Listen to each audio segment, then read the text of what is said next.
Sebelum kita memulai pembelajaran, marilah terlebih dahulu kita berdoa bersama-sama. Doa mulai. Bismillahirrahmanirrahim.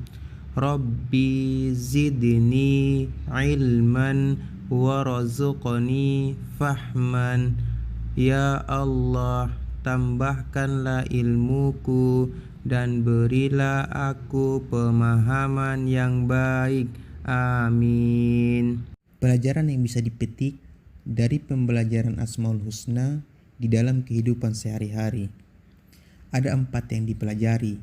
Yang pertama, Al-Mu'mid atau Maha Mematikan.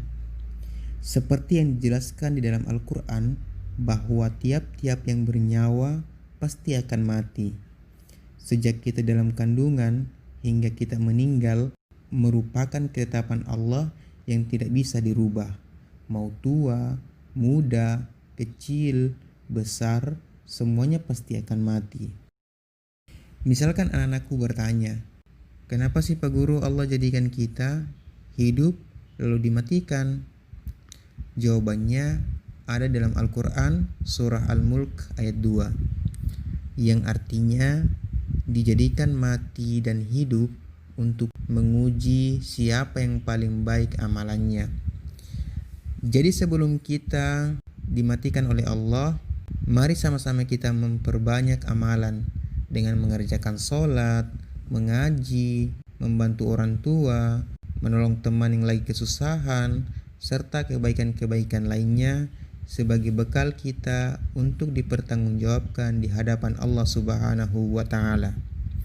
Yang kedua, Al-Hayyu atau yang Maha Hidup, mengandung arti bahwa Allah Subhanahu wa Ta'ala menciptakan hewan, tumbuh-tumbuhan, manusia, bahkan golongan jin dan malaikat pun memiliki batasan untuk hidup. Hanya Allah lah yang hidup kekal.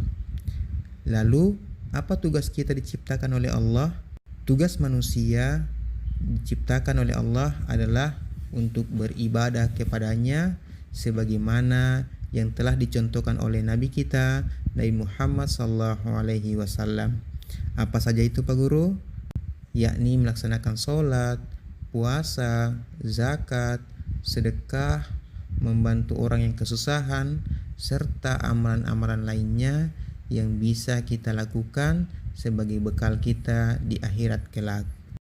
Yang ketiga, Al-Qayyum, Maha Berdiri atau Mendiri.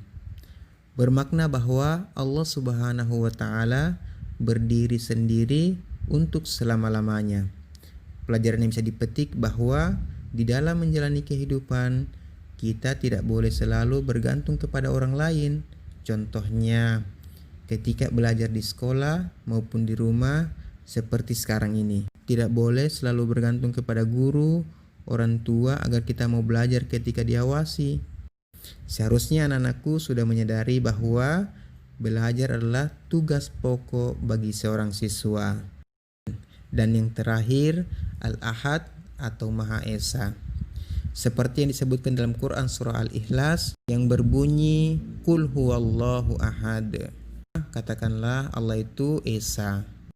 Allah Subhanahu wa Ta'ala Maha Mendiri, tidak membutuhkan yang lainnya. Sifat ini memberikan pelajaran kepada kita agar selalu mendiri, tidak boleh bergantung kepada orang lain.